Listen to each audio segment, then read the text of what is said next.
Ya, kembali di Sapa Indonesia Pagi dan yang Anda saksikan ini adalah gambar terbaru saudara atau visual terbaru dari Saka Tatal yang hari ini akan menghadapi sidang PK, akan menjalani sidang PK bersama kuasa hukumnya.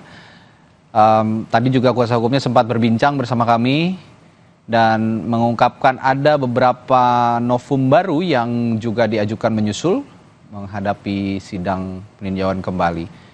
Saya tadi sempat bertanya kepada Ibu Titin, namun Ibu Titin harus sebagai kuasa hukum harus langsung menuju ke tempat pengadilan, tempat sidang sepertinya.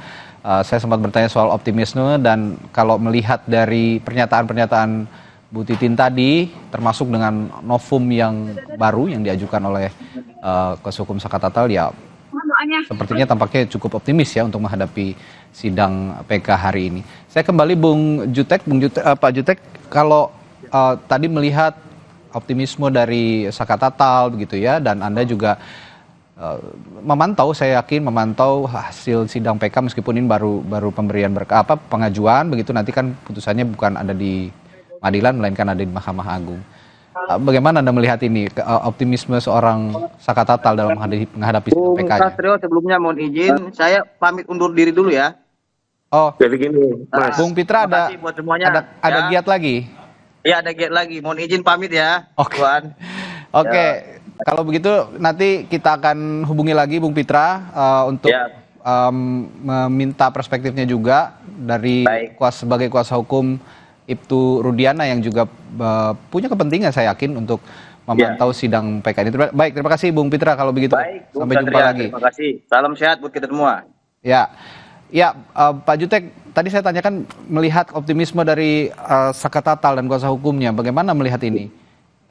Baik, Mas, saya mau luruskan dulu, tapi sudah keburu keluar ya, Bang Pitra ya, Bung Pitra ya. Itu saya mau sampaikan apa yang disampaikan Prof. Jamin itu betul atas pernyataan bahwa PK bisa menambah masa hukuman. KUHP kita mengatakan, KUHP kita ya mengatakan pasal 266 ayat 3. Ya, itu jelas di situ. Peninjauan kembali tidak dapat menambah masa hukuman terhadap terpidana yang mengajukan PK. Itu jelas di situ dan belum pernah ada. Jadi mungkin kita harus belajar lagi ya untuk melihat hukum acara kita. Karena itu adalah upaya hukum terakhir, benteng terakhir. Belum pernah ada PK yang menambah berat masa hukuman. Itu saya pikir hukum dasar acara pidana kita harus paham betul itu. Itu adalah upaya benteng terakhir kita penegak hukum untuk dalam melakukan pencarian keadilan, menegakkan keadilan. Saya berharap dengan PK-nya Saka dapat membuka tabir jalan ceritanya yang sebenarnya sehingga kita tidak disibukkan dengan hal-hal yang menurut saya buang energi. Kami sendiri kuasa hukum ini, Mas, tidak mengharapkan seperti yang terjadi saat ini, kekisruan dan hiruk pikuk ya. Orang bertanya, masyarakat dibingungkan. Marilah kita hadirkan apa yang baik, apa yang menjadi fakta.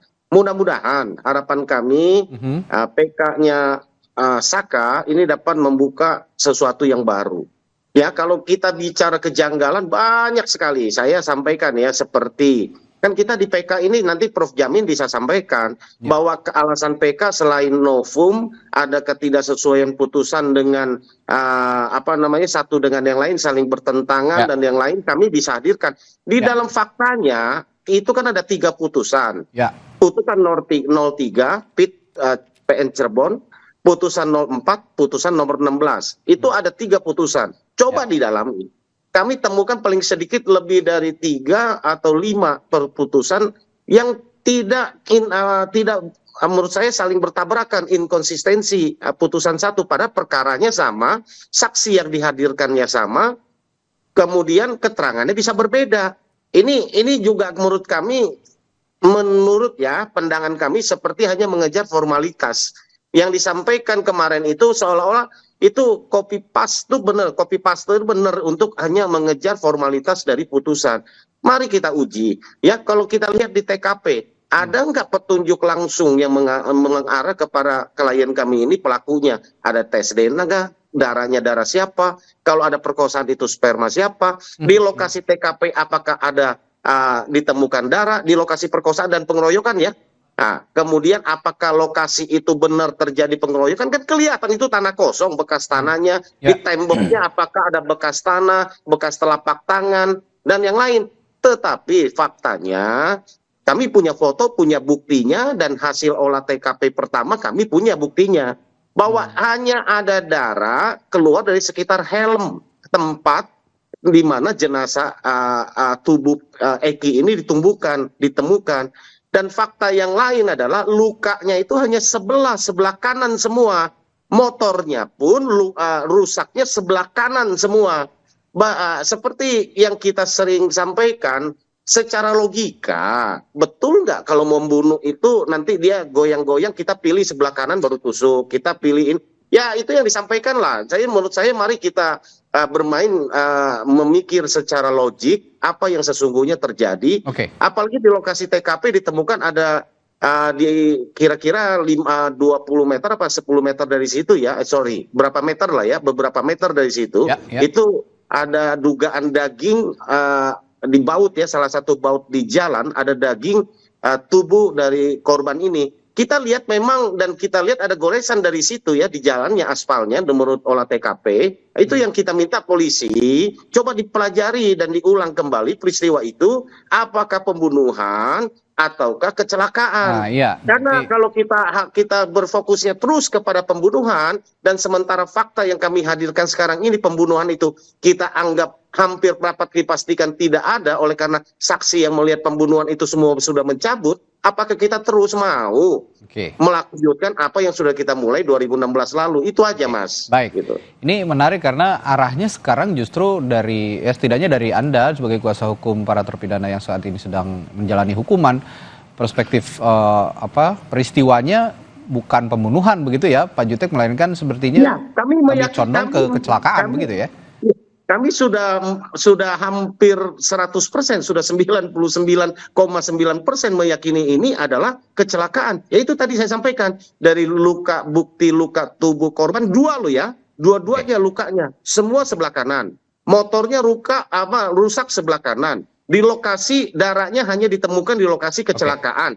Dan tidak berceceran, Mas. Kalau pembunuhan diletakkan, Mas, kalau betul tubuhnya itu dibawa dari tanah kosong, lalu ke flyover yang jaraknya 1,2 km, sepanjang jalan itu saya pikir pasti harus ditemukan ada darah. Entah tetesan, entah apa, ini tidak pernah. Kemudian ketika ditaruh di lokasi kecelakaan, tempat tubuh ini ditubuhkan, begitu rapi. Darah itu masih mengucur dan hanya di sekitar, kalau lihat kepalanya ada di situ, hanya helm. Di luar dari situ nggak ada darah berceceran satu tetes pun atau apapun. Ya kalau itu bisa dihadirkan, mari kita berdiskusi. Tapi sepengetahuan kami dan foto yang kami lihat dan bukti yang kami dapatkan, ya kan, bahwa itu tidak ada. Kan sungguh aneh. Rapi sekali di lokasi ditemukan darah itu banyak loh, Mas. Itu yang keluar dari kepala itu kita lihat itu di sekitar itu mungkin ada sekitar 50 cm, 40 cm itu ngucur darah.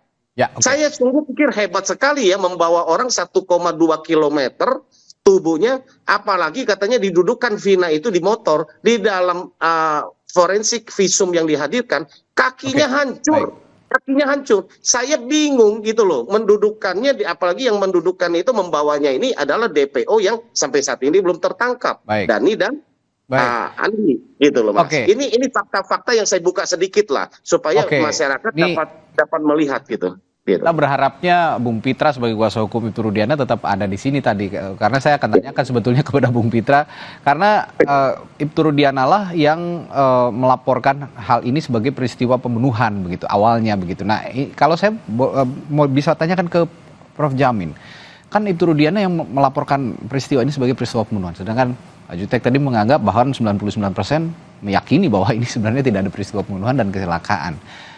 Bagaimana melihat ini? Mana perspektif peristiwa yang paling relevan dengan peristiwa pidananya? Ya, tentu kalau ada kasus laka lantas, ya tentu diselidiki oleh bidangnya laka lantas ya, dan konstruksi penyelesaiannya juga adalah penyelesaian laka lantas. Tapi kalau ada laka lantas yang diduga sebagai suatu rekayasa, maka rekayasa itu terjadi karena apa? Apakah karena pembunuhan, apa karena memang ada kesalahan-kesalahan yang memang penganiayaan seperti tadi, seperti itu. Nah, itu jauh berbeda, sangat jauh. Buktinya juga sangat berbeda. Nah, jadi kalau Ibtu Rudiana yang melaporkan ini sebagai suatu tindak pidana bukan laka lantas tapi kejahatan, contohnya adanya pembunuhan yang berencana, harus didasarkan kepada bukti-bukti yang cukup kuat juga, gitu ya. Nah, inilah sangat disayangkan memang dari pertama ini masalahnya yang saya katakan sebagai scientific crime investigation-nya nggak jalan begitu, sehingga pandangan-pandangan yang terkait dengan disampaikan kuasa hukum tadi itu kelihatannya dari perspektif kuasa hukum, dari perspektif dari pelapor ya, dalam ini itu Riada seperti ini. Jadi kita hanya penguatan sekarang hanya di dalam konteks saksi saja gitu, orang yang melihat, dan saksi ini sebagian sudah mencabut kasus ini. Jadi sangat berat saya kira kalau memang saksi sudah mencabut adanya suatu kejahatan yang diduga sebagai laka lantas gitu, maka nanti tinggal bagaimana perdebatan ini aja kepada pemeriksaan. Saya kira yang paling penting begini, ini kan mulainya dari Ibtu Rudiana. Harusnya Ibtu Rudiana inilah yang dipanggil Kapolri ya untuk menjelaskan ini kepada Kapolri dan juga diperiksa begitu. Mungkin sudah dilakukan, tapi kan publik mungkin bukan konsumsi publik ya. Dan tapi juga harus disampaikan begitu. Apakah dia bagaimana cara pertama sekali dia bentuk laporannya, modelnya model apa begitu. Nah, ini harus disampaikan ke ruang publik juga supaya publik paham. Jadi kita nggak sampai nanti memfokuskan terus ke Rudiana, tapi Rudiananya nggak muncul begitu. Padahal Rudiana dibawa Kapolri. Padahal Kapolri tinggal merintahkan aja. Itu saya tidak artinya ada lawyer boleh, lawyer itu hak setiap orang. Tapi apa perlunya Ibtu Rudiana ini secara pribadi langsung muncul ke depan publik tidak diwakili kuasa hukum? Sekarang Rudiana kan masih aktif, anggota kepolisian. Jadi apapun dikatakannya, apapun yang dikatakan kuasa hukumnya, mau nggak mau itu kan terkait dengan institusi kepolisian. Kalau sampai salah, institusi kepolisian juga yang nanti akan akhirnya namanya tercoreng begitu. Jadi sebaiknya menurut saya kalau mau meluruskan ini silakan gitu ya. Jadi kita berdasarkan bukti, berdasarkan fakta hukum yang ada untuk menentukan. Sekarang kan sudah ada ide, sebetulnya kuasa hukum mengatakan loh ini kembali kepada laka lantas, bukan kejahatan. Nah kita sekarang buktikan aja nanti kita apakah ini kejahatan laka lantas, karena bukti crime investigation, scientific crime evidence-nya nggak ada gitu. Jadi kita mau bagaimana? Ini yang juga nanti akan didudukan saya pikir di sidang PK-nya Saka Tatal juga nih, Prof Jamin, dan kita akan nanti akan bergulir pukul 9. Baik, terima kasih perspektifnya dan juga keterangannya kuasa hukum dari para terpidana, 4 terpidana, Pak Jutek Bongso telah bukan 4, pagi hari ini, dan Prof Jamin juga. Terima kasih Prof. Nanti juga kita akan terus perbaharui lagi informasi-informasi terkait sidang PK yang dijalani oleh Saka Tatal. Dan saudara, di Sapa Indonesia Pagi masih ada informasi lainnya yang akan kami sampaikan sesaat lagi, tetaplah bersama kami.